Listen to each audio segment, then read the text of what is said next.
Je veux que tu comprennes une chose, Keisha, dit Richard Thornton, en pointant du doigt le fils de la femme qui nettoyait sa maison depuis 3 ans.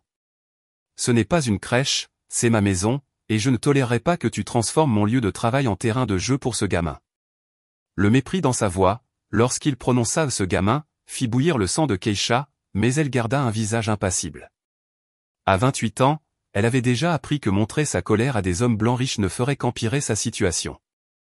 Son fils jouait tranquillement sur le sol de la cuisine avec quelques pots en plastique, complètement inconscient du venin contenu dans les mots qui lui étaient adressés. « Monsieur Thornton, je vous ai expliqué qu'il s'agissait d'une urgence. Ma nounou est tombée malade, et je n'avais personne pour garder devant. Cela ne se reproduira plus. Certainement pas, car si cela se reproduit, vous serez renvoyé. » Richard ajusta le poignet de sa chemise en soie italienne et sourit froidement. « Il y a des dizaines de femmes comme vous qui attendent une opportunité de travailler dans une maison comme la mienne. Des femmes qui comprennent les limites, des femmes comme vous. » Ces mots résonnaient dans l'esprit de Keisha tandis qu'elle regardait l'homme qui l'employait retourner dans son bureau en acajou et cristal. Richard Thornton, héritier d'une fortune bâtie sur des contrats gouvernementaux douteux, traitait ses employés comme des objets jetables, surtout lorsque ceux-ci ne correspondaient pas à sa vision du monde parfaitement blanche et privilégiée. Devons continuer à jouer, complètement inconscient de la tension. Keisha s'accroupit à côté de son fils et murmura, « Maman va régler ça, mon amour, je te le promets. » Ce que Richard ignorait, c'est que Keisha Washington avait un diplôme en administration qu'il n'avait jamais pris la peine de découvrir. Il ne savait pas non plus qu'elle avait travaillé pendant 5 ans dans un cabinet d'audit avant d'avoir devant et d'être abandonnée par le père de l'enfant. Et il n'avait absolument aucune idée que depuis 6 mois, elle documentait soigneusement chaque conversation raciste, chaque commentaire dégradant et chaque attitude discriminatoire dont elle était témoin dans ce manoir. Tout en nettoyant la salle de bain principale, Keisha sourit pour la première fois de la journée. Richard pensait connaître des femmes comme elle, mais il était sur le point de découvrir qu'il n'avait jamais rencontré quelqu'un exactement comme Keisha Washington. Si vous avez déjà vécu des situations où quelqu'un vous a complètement sous-estimé, abonnez-vous à la chaîne pour découvrir comment une simple femme de ménage a transformé 3 années d'humiliation silencieuse en la plus douce des vengeances. Les jours qui ont suivi l'incident avec Devon se sont transformés en une bataille psychologique silencieuse. Richard Thornton ne s'est pas contenté d'interdire à Keisha de ramener son fils. Il a décidé de transformer chaque instant de son travail en une leçon d'humiliation. « Keisha, venez ici », a-t-il crié depuis le salon principal un jeudi matin. Lorsqu'elle est arrivée, elle a trouvé Richard à côté d'un des fauteuils en cuir importé, pointant du doigt une tache presque imperceptible. Ce n'était pas là hier. « Monsieur Thornton, je peux vérifier quel produit. » « Je ne veux pas d'explication, » l'interrompit-il, en ajustant ses lunettes de marque.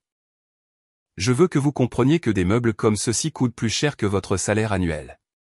Peut-être que votre situation familiale affecte votre concentration au travail. » Situation familiale. L'euphémisme qu'il utilisait pour faire référence au fait qu'elle était une mère célibataire noire fit discrètement serrer les poings de Keisha derrière son dos. Richard poursuivit, « Certaines des épouses de mes collègues ont fait remarquer qu'elles avaient des employés beaucoup plus concentrés. Des femmes qui comprennent les priorités. » Ce que Richard ignorait, c'est que Keisha avait grandi dans une famille où sa grand-mère, femme de ménage pendant 40 ans, lui avait appris dès son plus jeune âge, « Ma fille, ils peuvent essayer de briser ta dignité, mais ils ne pourront jamais briser ton intelligence. Garde chaque mot, documente chaque injustice, car un jour tu utiliseras tout cela. » Cette même semaine, Richard a organisé un dîner pour des clients importants. Keisha devait servir discrètement et nettoyer si nécessaire. Au cours de l'événement, elle a entendu Richard avec désinvolture dire à ses invités, « Vous savez, il est difficile de trouver du personnel domestique vraiment dévoué de nos jours. Beaucoup de ces personnes ont d'autres priorités. » Les invités ont ri, comprenant parfaitement le message codé. Keisha a continué à servir le vin comme si elle n'avait rien entendu, mais elle a mentalement ajouté cette conversation à sa collection croissante de preuves. Ce qui a vraiment mis fin à sa patience s'est produit la semaine suivante. Richard a reçu une visite d'affaires importante, un investisseur japonais intéressé par ses projets immobiliers. Pendant le déjeuner, Keisha a servi le repas avec son efficacité habituelle. « Désolé pour le retard », a dit Richard à l'investisseur en anglais. « Vous savez combien il est difficile de trouver des employés compétents quand vous devez recruter dans certaines communautés ? Question de diversité, réglementation gouvernementale, nous sommes parfois obligés d'accepter des normes moins élevées. » Richard parlait comme si Keisha était invisible, comme si elle ne pouvait pas comprendre l'anglais courant, langue qu'elle maîtrisait parfaitement depuis l'université. L'investisseur semblait mal à l'aise, mais Richard a continué, heureusement, elle est bien formée et connaît sa place. À ce moment-là, quelque chose a définitivement changé en Keisha. Il ne s'agissait plus seulement d'avoir un emploi ou de subvenir aux besoins de Devon. Il s'agissait de dignité, de respect et de justice pour toutes les femmes comme elle qui subissaient quotidiennement les humiliations d'hommes qui se considéraient supérieurs simplement parce qu'ils étaient nés blancs et riches. Ce soir-là, seule dans son petit appartement pendant que Devon dormait, Keisha ouvrit son ordinateur portable, le même qu'elle avait utilisé pendant 5 ans en tant qu'analyste financière chez Morrison et Associés, avant de tomber enceinte et de voir sa carrière s'effondrer lorsqu'elle fut licenciée sous de faux prétextes. Elle avait conservé tous les documents de l'époque, toutes les preuves de la façon dont elle avait été persécutée pour avoir dénoncé des irrégularités comptables dans une entreprise cliente. Elle savait exactement comment les hommes puissants manipulaient les systèmes pour se protéger mutuellement. Mais cette fois, ce serait différent. Keisha a commencé à faire des recherches systématiques sur Thornton Property. Ce qu'elle a découvert dans les premières heures l'a laissé sous le choc. Des contrats de plusieurs millions de dollars avec des municipalités, ou des projets de logement promis à des familles défavorisées n'étaient jamais menés à bien. Des appels d'offres remportés dans des conditions suspectes. Des dons politiques stratégiques qui coïncidaient parfaitement avec des approbations de zonage controversées. Richard Thornton n'était pas seulement un homme riche et préjugé. C'était un criminel en col blanc qui utilisait son influence pour exploiter précisément les communautés qu'il méprisait le plus. Pendant 3 semaines, Keisha a maintenu sa routine habituelle de travail pendant la journée et d'enquête la nuit après que Devon se soit endormi. Elle a discrètement installé une application d'enregistrement sur son téléphone portable et a commencé à documenter chaque commentaire raciste, chaque conversation sur des affaires douteuses que Richard avait en sa présence. Ces gens ne comprennent pas la valeur d'une véritable opportunité, a-t-il déclaré un vendredi au téléphone, discutant d'un projet immobilier retardé pendant que Keisha nettoyait le bureau. Nous leur offrons des logements subventionnés et ils se plaignent encore de la qualité. C'est incroyable à quel point certaines personnes sont ingrates. Keisha a continué à essuyer les meubles, mais le petit appareil dans la poche de son tablier enregistrait chaque mot venimeux. Le tournant s'est produit lorsque Richard a reçu sa sœur Victoria pour le déjeuner. Victoria, une mondaine mariée à un sénateur, était encore plus venimeuse que son frère. « Richard, mon cher, as-tu vraiment besoin de garder cet employé ?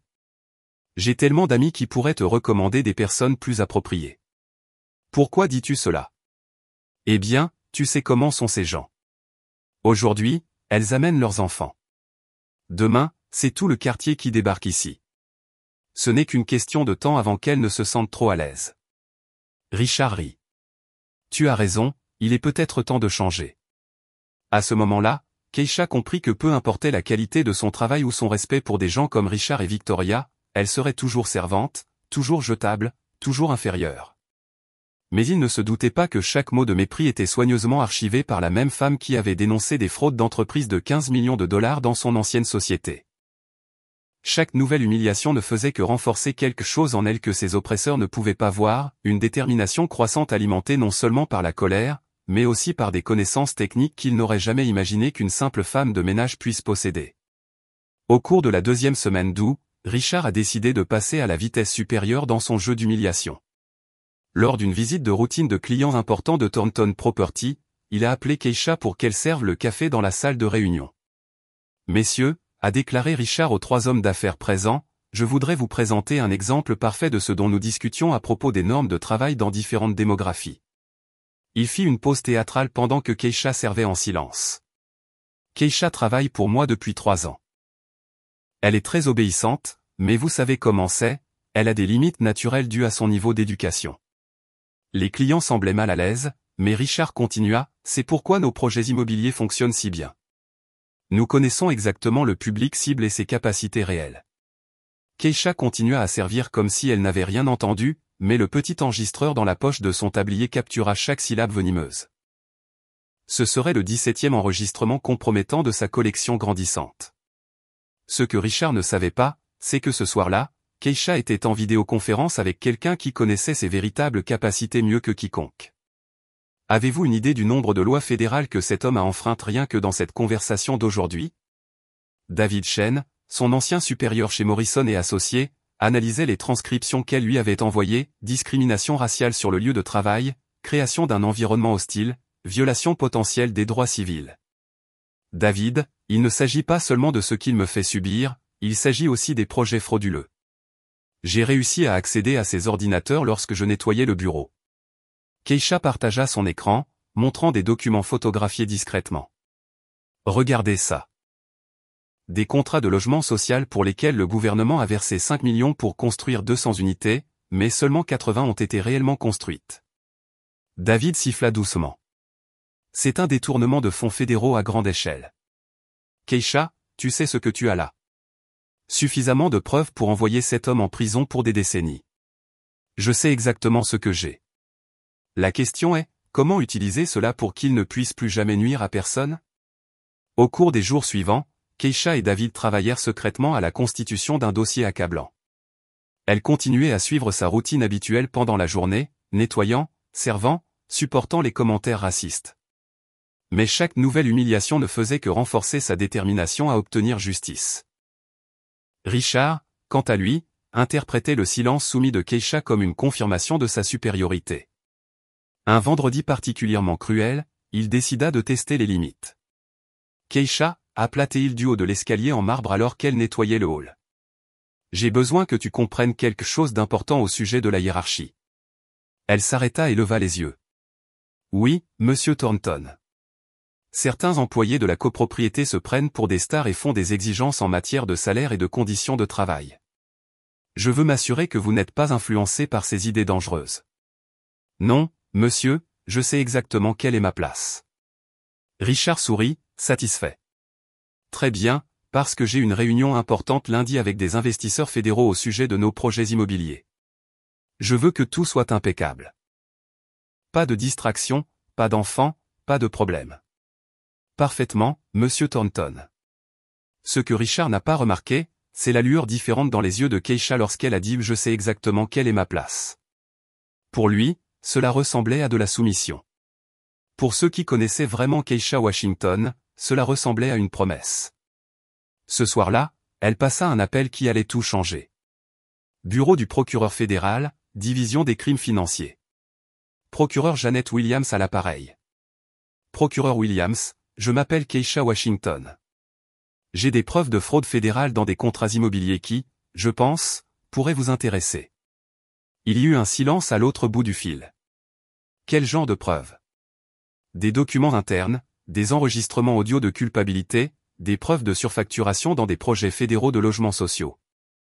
Nous parlons de millions de dollars détournés de fonds destinés à des familles dans le besoin. Madame Washington, je dois vous voir en personne. Quand pouvez-vous vous rendre à mon bureau?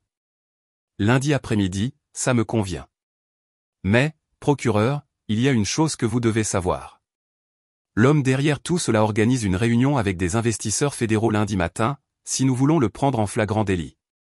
Keisha entendit Janet Williams soupirer à l'autre bout du fil. Madame Washington, que proposez-vous exactement?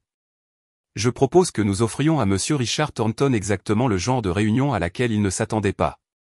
Pendant le week-end, Keisha prépara devant à rester avec la nounou remplaçante et passa en revue chaque document, chaque enregistrement, chaque preuve qu'elle avait recueillie au cours de mois d'enquête discrète.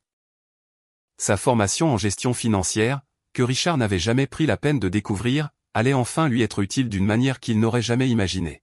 « Maman va travailler lundi, mon chéri, dit-elle à Devon le dimanche soir en embrassant son front. Mais après lundi, notre vie sera très différente. Devon, alors âgé de 2 ans et demi, marmonna une réponse incompréhensible, mais ses yeux brillants semblaient comprendre que quelque chose d'important était sur le point de se produire. De l'autre côté de la ville, Richard Thornton révisait sa présentation aux investisseurs fédéraux, convaincu que lundi serait une nouvelle journée de victoire financière bâtie sur des mensonges et l'exploitation. Il ne se doutait pas que sa simple femme de ménage avait passé le week-end à coordonner avec des procureurs fédéraux, des auditeurs gouvernementaux et des journalistes d'investigation, une opération qui transformerait sa réunion d'affaires en le début de son cauchemar public le plus dévastateur. Le lundi arriva avec un ciel clair et ensoleillé, comme si même la nature avait conspiré pour que Richard Thornton passe la journée la plus mémorable de sa vie professionnelle. Il se réveilla à 6 heures du matin, choisit son plus beau costume Armani et revit une dernière fois les chiffres gonflés qu'il présenterait aux investisseurs fédéraux. Aujourd'hui sera un jour historique, se dit-il dans le miroir en ajustant sa cravate en soie.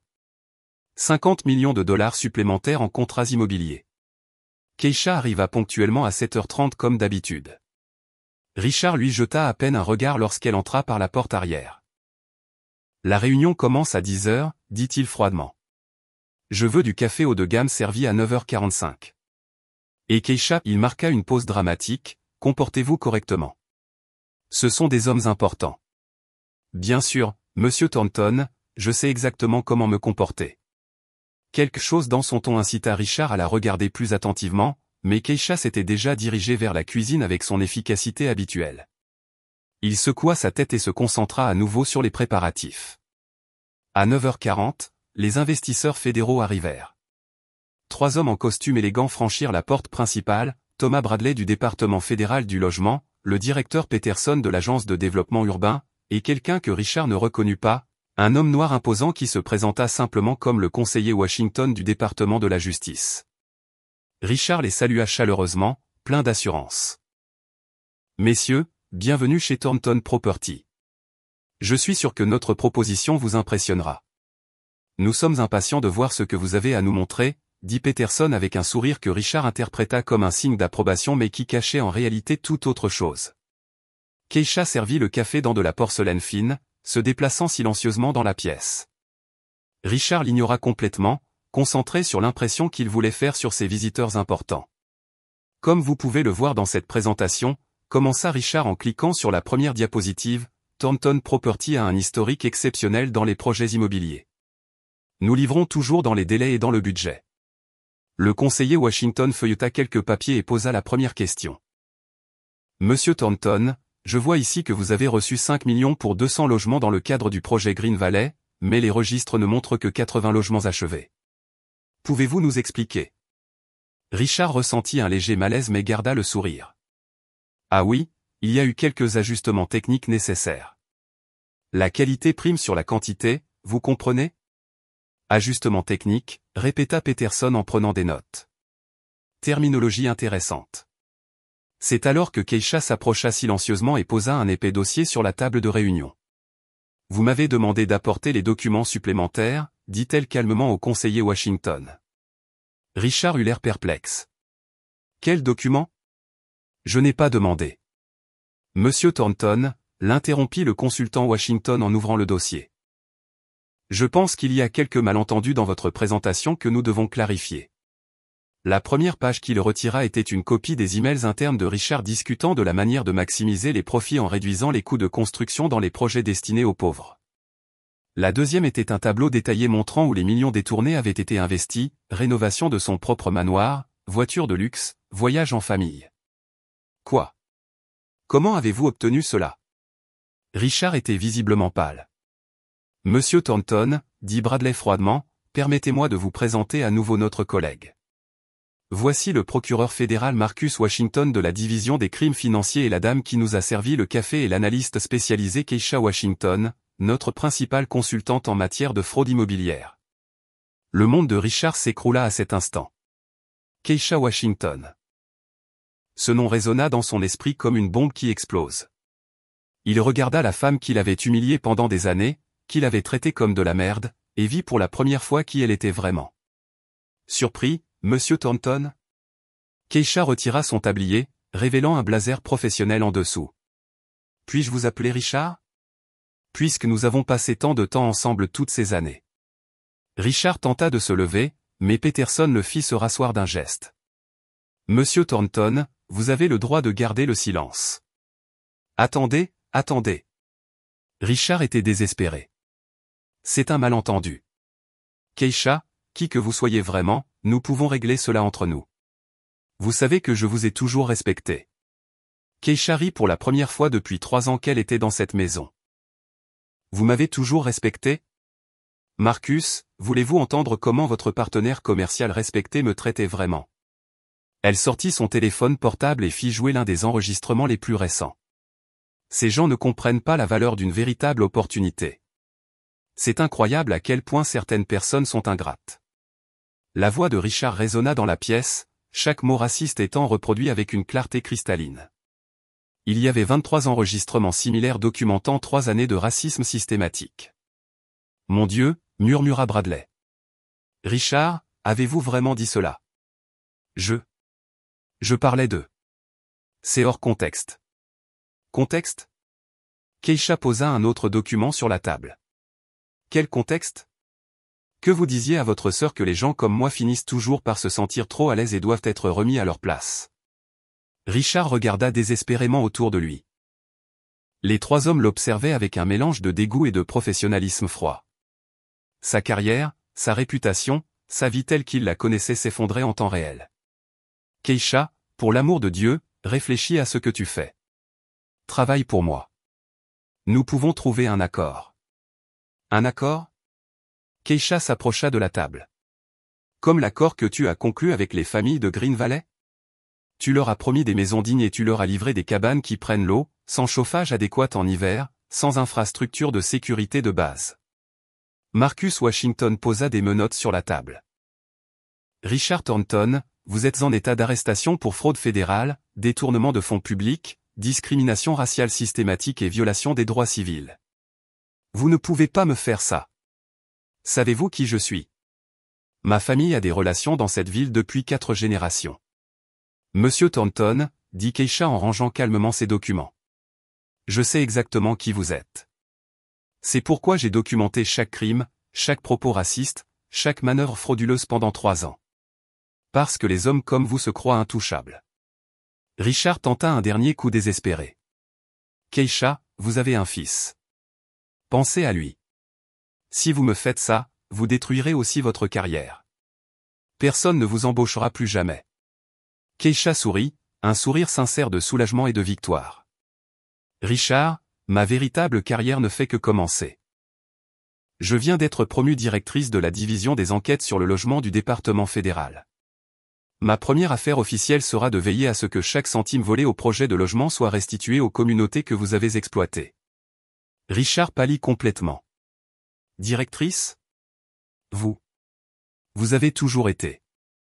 J'ai toujours été une analyste financière spécialisée dans la fraude d'entreprise, infiltrée pour enquêter sur votre stratagème. Chaque jour passé à nettoyer votre maison, chaque humiliation que vous m'avez infligée, chaque commentaire raciste. Tout cela a contribué à monter le dossier fédéral le plus solide contre la corruption dans le domaine du logement de la dernière décennie. Marcus passa les menottes à Richard tandis que celui-ci marmonnait de manière incohérente à propos d'avocats et de relations familiales. Richard Thornton, vous êtes en état d'arrestation. Vous avez le droit de garder le silence, même si je doute que vous y parveniez après avoir été si communicatif avec ma sœur ici présente pendant 3 ans. Ma sœur? Richard regarda les 2 femmes avec une horreur grandissante. Ma sœur, confirma Keisha. Et le procureur Marcus a été très patient en écoutant mes enregistrements hebdomadaires sur vous pendant nos dîners en famille. Alors que Richard était emmené, menotté, il cria une dernière fois, c'est un piège, un complot. Vous ne pouvez pas me faire ça. Keisha regarda par la fenêtre la voiture de police fédérale disparaître dans l'allée bordée de palmiers. Après 3 ans d'humiliation quotidienne, le moment était enfin venu où chaque seconde de souffrance allait prendre tout son sens. Mais la véritable justice était encore à venir, car Keisha savait que la chute de Richard n'était que le début de quelque chose de beaucoup plus grand. 3 mois après l'arrestation de Richard Thornton, le journal télévisé local ouvrait avec une nouvelle que personne n'avait prévue, une ancienne femme de ménage devient directrice fédérale chargée de récupérer 50 millions de dollars détournés du logement social. Keisha Washington ajusta son blazer bleu marine en marchant dans les couloirs du département fédéral du logement. Elle tenait dans ses mains le rapport final qui documentait comment les manœuvres frauduleuses de Richard avaient porté préjudice à plus de 2000 familles dans 5 États différents. Directrice Washington, la salua James Morrison, le même auditeur fédéral qui avait été trompé par Richard pendant des années. Ce que nous avons découvert grâce à vos preuves dépasse de loin ce que nous imaginions. Il ne s'agissait pas seulement de Thornton Property, mais d'un réseau entier d'entrepreneurs exploitant des programmes de logement. Combien ont été inculpés jusqu'à présent, demanda Keisha en entrant dans son nouveau bureau, où une photo de Devon lors de sa remise de diplôme de maternelle ornait le bureau. 15 entrepreneurs, 3 politiciens et 2 juges. Vos enregistrements ont permis de démanteler un complot vieux de 20 ans. De l'autre côté de la ville, Richard Thornton attendait sur le banc froid de la prison fédérale à sécurité minimale, où il passerait les 12 prochaines années. Ses biens avaient été confisqués pour dédommager les victimes. Son entreprise avait fait faillite en quelques semaines, et sa sœur Victoria avait divorcé du sénateur pour tenter de sauver sa propre carrière politique. Thornton, visite, cria le gardien. Richard se traîna jusqu'à la salle des visites, s'attendant à voir un avocat. Au lieu de cela, il vit un visage familier qui lui retourna l'estomac. David Chen, l'analyste qui avait aidé Keisha à monter le dossier contre lui. « Je viens t'apporter des nouvelles », dit David en poussant un journal sur la table. La une titrait une photo de Keisha recevant une médaille du mérite du secrétaire au logement. « Keisha a récupéré les 47 millions de dollars que vous avez volés aux communautés défavorisées. L'argent est utilisé pour construire de véritables logements répondant à des normes décentes. » Richard lut l'article avec une horreur grandissante. Keisha n'avait pas seulement détruit sa vie, elle avait transformé sa destruction en espoir pour des milliers de familles qui l'avaient exploitée. Et tu sais quoi? David sourit. Elle a créé un programme de bourse d'études avec une partie de l'argent récupéré. Les jeunes issus de communautés défavorisées peuvent désormais étudier la gestion et le droit dans une université qui porte ton nom. Quelle université? L'université Richard Thornton de justice sociale. Elle a jugé approprié d'utiliser ton nom pour éduquer précisément les personnes que tu méprisais le plus.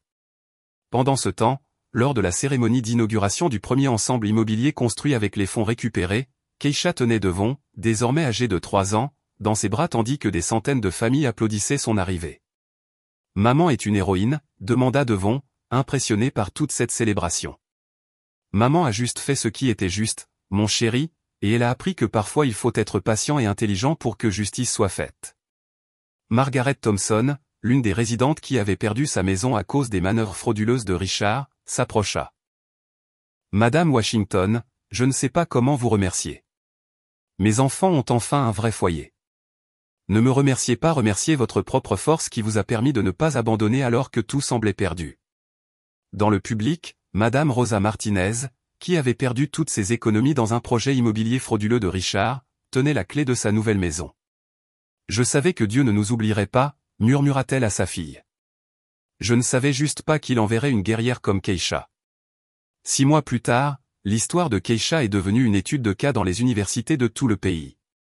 Sa stratégie de patience, sa documentation méticuleuse et son utilisation intelligente du système juridique sont devenus un modèle pour lutter contre les injustices systématiques. Richard, quant à lui, découvrit que la véritable prison n'était pas les barreaux métalliques, mais le fait de vivre en sachant que la femme qu'il avait méprisée avait bâti un héritage de justice sur ses propres ruines. La dernière lettre que Keisha a reçue de lui fut renvoyée sans réponse. Certaines personnes ne méritent tout simplement pas de deuxième chance, surtout lorsqu'elles ont utilisé la première pour causer tant de souffrance à autrui. Devon, désormais inscrit dans une école privée payée par le nouveau salaire de sa mère, portait sur ses épaules non seulement la fierté d'avoir une mère héroïque, mais aussi la leçon que l'intelligence et la détermination l'emportent toujours sur l'arrogance et les préjugés. La meilleure vengeance est vraiment le succès que vos ennemis ne pourraient jamais imaginer. Et quand quelqu'un essaie de vous rabaisser à cause de votre couleur de peau, de vos origines ou de votre condition sociale, rappelez-vous, ils peuvent contrôler le présent, mais vous contrôlez l'avenir. Si cette histoire de revirement et de justice vous a touché, abonnez-vous à la chaîne pour découvrir d'autres histoires qui prouvent que parfois l'univers a juste besoin d'un petit coup de pouce de notre part pour que justice soit faite.